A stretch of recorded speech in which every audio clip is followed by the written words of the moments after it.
Welcome to Luca is a Billionaire, where the only thing I invest in is your answers. In this video, I will explain the winemaking process.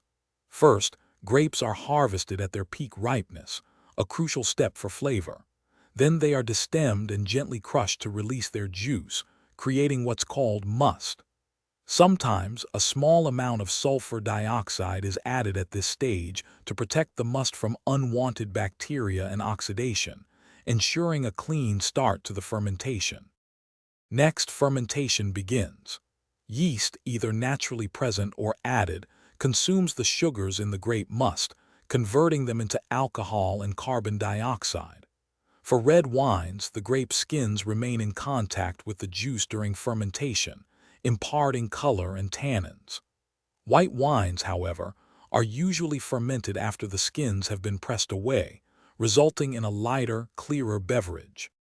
After fermentation, the wine enters its aging phase, which can occur in stainless steel tanks or oak barrels. This period allows flavors to mature and integrate. Throughout aging, a process called racking is performed, where the clear wine is carefully siphoned off, leaving behind any sediment. Oak barrels, in particular, can contribute delightful notes like vanilla, spice, or a subtle toastiness to the wine. Finally, the wine is prepared for bottling.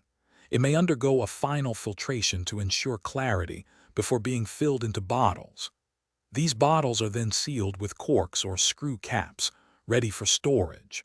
While many wines are ready to enjoy immediately, some varieties can greatly benefit from additional bottle aging, allowing their flavors to evolve and deepen even further before you uncork and savor them. Thanks for watching and please subscribe. It's the best investment you'll ever make.